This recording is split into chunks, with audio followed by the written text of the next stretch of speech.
mayambu hamamuktada taram noksari aina lizariba wari singse entertainment gidamagta lizaba wari ni wari singse true story da best tauba wari singdagi khankalaga lizabani masida soigilan khiba yauragasu mayam ngakpiyu aina huzik lizagadoriba wari ase America da laiba island amagi samudra mapanda buddha mana tamnabagi wari ni aduba buddha sidi mingona kiran khanba natragana sokpa yaba thabak amuta tawramdi Buddha sina America ki South Carolina hariba state asida laiba Poli Island hariba island asigi samudra mapanda ikhang khaudana tholaduna anakpada laiba mi sing aduda akanba noli nusit laktori haiduna warning pirami miyamna Buddha sibu Grey Man of Poli Island haiduna khangdarami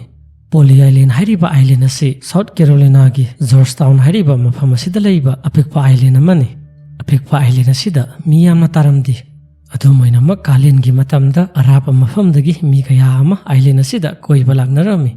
island asi Atlantic Ocean ga samnaba maramna akanba nunglai nusit torakpa matamda samudra gi singduna island asigi samudra mapanda lairiba mafam singadu thumjeladuna athi akai tholami thaina matamdagi ngasi phawda akanba nunglai nusit torakpa matamda island asida samudra gi singna thumjanba leptri mi kaya amana Poli Island hariba apikpa island asida akanba nunglai nusit lahamdaida Grey Man hariba Buddha sibu thengdarami miyamna Buddha sibu Grey Man haina tholibagi maramdi bunapa asina seliba fizolodu thainagi matamda senaba Grey masugi fizoloirami kanagumba amana Buddha sibu thengnaba matamda Buddha sina makhoida hairami madudi nakhoi khudongthiba nangadore maramasina island asibu thadoktuna yam thuna sallo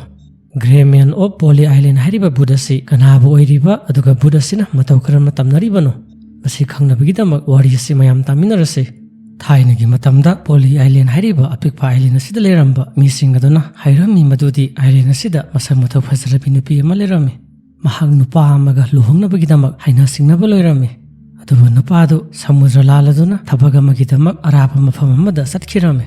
tha khara leraba matungda nupaduna jahas ama tongaga island aduda nupi aduba luhongnabagidamak laami aduba jahas aduna satliba lambi aduda phum mayam amana thasalami nupaduna yam thuna mana nuksijariba nupi adugi manakta yongnabagidamak sagol ama tongaduna phum sing adu pharaduna salami aduba laibak thibadi patha phumdaraba phumgi jaga kharada mana tongliba sagol adu putharami mana hoganaba honarami adubu sagonduga loinana magi haksangdu lekhom leinang manungdagi hogatpa ngamlamdi sumna nupadu yam wana island adugi manakta leiriba phumsing aduda putharaduna sikhirami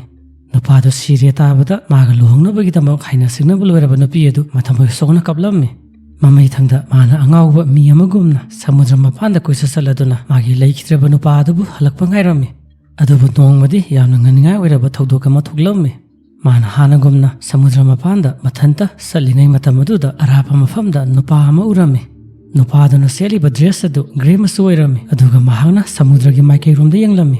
nupadugi manakta nupiduna naksalami aduba mahangna nupadugi maithongda munna yengluba matamda khangba ngamlami madudi mana uriba misagadu maga luhongnabagidamak haina singnaba loikraba nupaduni mana nupaduda wahang kaya ama hanglami aduba nupaduna wahang sing adugi pakhum pibagi muhutta mangonda hairami madudi island asida khudongthiba nangadore maram asina nahak mafam asibu thadoktuna yam thuna sallo masi hairaba matungda nupadu mangkhirami thodok asigi matungda nupiduna magi mayumda haladuna magi mama mapada island asibu thadoktuna yam thuna salase hairami ahanbadadi magi mamaga mapagana makhoigi masanapise ngauri khalami adubu nongmata makhoigi masanapina makhoido oidaba hairamdi maram asina nupiduna hairibadu magi mamaga mapagana thajaraduna makhoi loinamak khudakta island adubu thadoktuna salami adugi matungda ikui kuidana Poli Island hariba island asida akanma nonglai nusit torakpadagi samudra gi singna loina thumjalami maduda island adu leiriba yum loinamak akaya toi nanglami nonglai nusit adu loiraba matungda nupiduna magi mama apaga loinaraduna island adu da amuk halami yamna ngaglibadi island adu leiriba yum loinamak kairagasu nupi aduna leiriba yum adudi hanagumna atega kaya mata yauramdi masidagi nupiduna magi mamaga mapagada hairami madudi maga nuksinaba nupa adugi asiba thawayaduna mabu kannaba honari masigi matungda island adu leiriba mi kaya amana Grey masugi fizol setpa saktam ama samudra mapanda lerambadu thengnaba haurami adubu makhoina khanglami madudi Grey Man hariba Buddha si phattaba bunati amasung Buddha sina tholaibadu makhoiba kannabagidamaktani Ingsok 1893 hairiba sayasida nga phaba nupa amana Poli Island dagi miles 10 muk salaga leiba Murrell Inlet ko ba tawnambaga thangnana leiba samudragi mapanda Grey Man hariba Buddha sibu thengdarami nga phaba nupaduna nami supa taunadagi manakta leiriba samudra gi sing aduda nga pharame.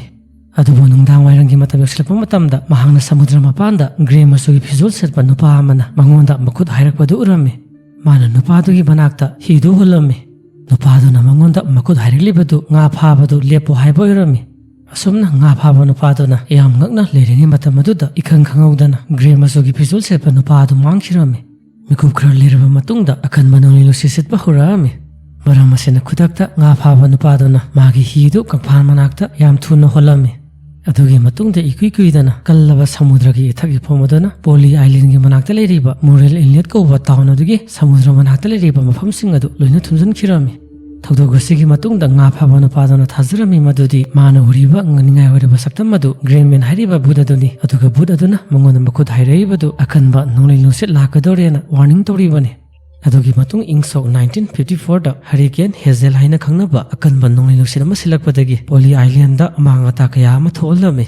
Adubu South Carolina da leiba Tilly Johnson ko ba nupa man hairami madudi ingsok 1954 hairiba sei asida magi maboka mapugana Poli Island da leirami.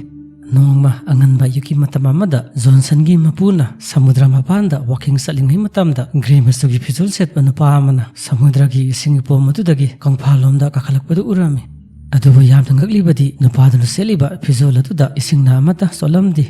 Nupaduna sakraba matungda Johnson gi mapuna mafam aduda sangsinduna yenglubada lengoida nupaduna satkibagi khongun mami amata taramdi.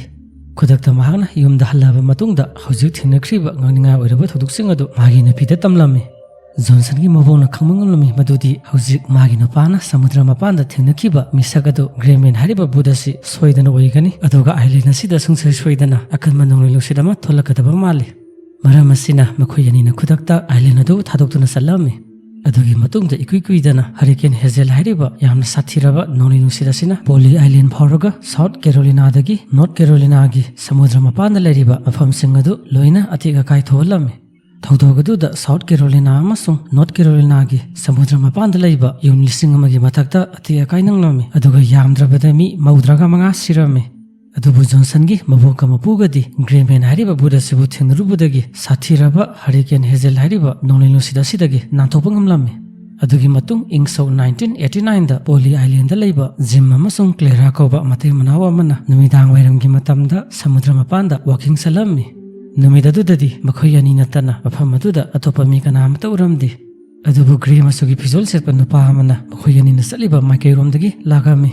Makhoyani na makhatana walking salame. Adubu ngangningai oiraba nupa aduga thainaramdaida Jim na nupa aduda makhud hairame. Adubu nupa aduna karimata khumlaktabida satkirame.